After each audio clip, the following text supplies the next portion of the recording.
Tanggal 11 Juli tahun 1405 adalah hari pertama kapal-kapal Cina di bawah komando Laksamana Cheng Ho mulai berlayar ke gugusan negeri antah berantah.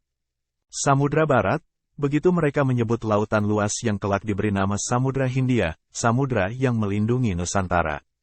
Dari sana kemudian muncul cerita turun-temurun yang tersebar di sejumlah wilayah pesisir di Indonesia, dari Selat Malaka hingga sepanjang tepian pantai utara Jawa. Kisah tentang seorang laksamana berani dari dinasti Ming yang pernah singgah bersama armada besar. Orang Cina yang memimpin rombongan itu adalah Muslim sejak lahir. Tidak banyak orang Cina yang memeluk Islam saat itu. Agama terbesar yang dianut rakyat pada masa dinasti Ming adalah Buddha, kemudian Tao, Konghucu, dan kepercayaan lokal. Sementara agama Islam hanya dianut oleh sekelompok orang, salah satunya orang-orang dari suku Hui.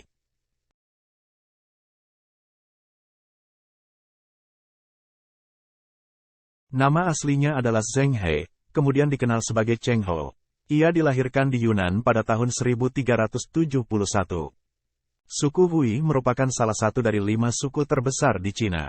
Sebagian besar dari orang Hui memeluk agama Islam karena sering berinteraksi dengan pedagang dari Persia, Iran, dan Arab sejak abad ke-7 Masehi. Michael Dillon, komunitas Muslim Hui di China, pada tahun 1381, Yunan diserang oleh pasukan dinasti Ming. Zheng He alias Cheng Ho yang saat itu berumur 10 tahun ikut tertangkap dan dibawa ke ibu kota Kekaisaran Cina di Nanjing. Pada masa itu, ia dikebiri dan dijadikan kasim. Cheng Ho ditugaskan sebagai pelayan di kediaman salah satu pangeran dinasti Ming, yang bernama Pangeran Yan Zudi, yang kemudian menjadi salah satu kaisar terbaik dalam sejarah Cina. Kesetiaan dan kecakapan Cheng Ho membuatnya tumbuh menjadi orang kepercayaan dan penasihat sang pangeran, Louis Le Fades, ketika China memerintah laut, 1996. Pangeran Yan sering melibatkan Cheng Ho dalam banyak peristiwa penting, termasuk di berbagai pertempuran. Cheng Ho menjadi tangan kanan Pangeran Yan saat meraih kemenangan besar atas Mongol pada tanggal 2 Maret tahun 1390. Ia juga berperan besar dalam membantu sang pangeran merebut tahta Kekaisaran Cina. Pangeran Yan akhirnya menduduki tahta dinasti Ming pada 1402 dan sejak saat itu dikenal sebagai Kaisar Yongle, tahun 1402 sampai tahun 1424. Cheng Ho pun mendapat posisi tinggi di kerajaan. Ia diangkat menjadi panglima yang paling diandalkan sang kaisar, posisi yang membawanya menjadi laksamana penjelajah samudra, termasuk menyambangi Kepulauan Nusantara.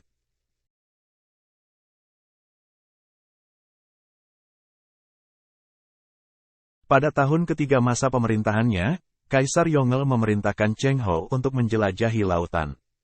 Tujuan utama ekspedisi ini adalah memperluas pengaruh Cina di bagian lain dunia, tetapi tidak menggunakan kekerasan, melainkan dengan cara perdagangan dan saling menukarkan hadiah dengan negara-negara yang dikunjungi. Armada yang disiapkan tidak sembarangan. Sebanyak 307 kapal dan lebih dari 27.800 orang terlibat dalam petualangan besar itu.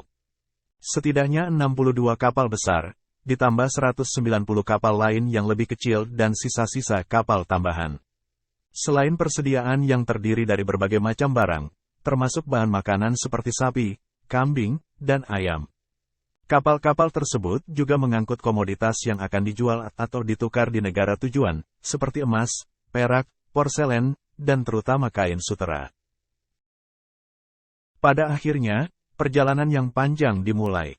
Armada besar yang dipimpin oleh Laksamana Cheng Ho berlayar menyeberangi lautan dan berlangsung dalam beberapa periode.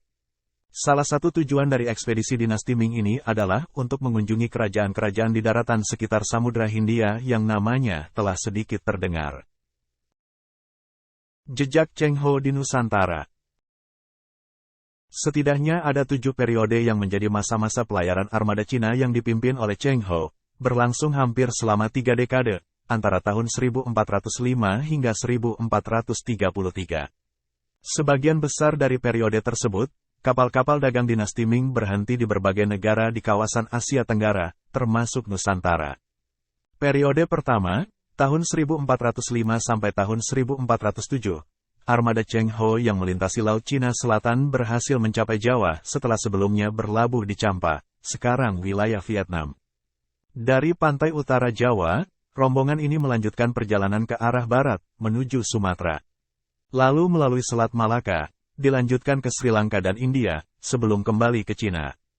Sebagian besar dari 7 periode pelayaran armada Cheng Ho selalu mengunjungi Nusantara dan berhenti bahkan tinggal sebentar untuk berdagang di beberapa wilayah. Kecuali ekspedisi ke-6, tahun 1421 sampai tahun 1422, yang fokus untuk menjelajahi kawasan Afrika Timur dan Timur Tengah.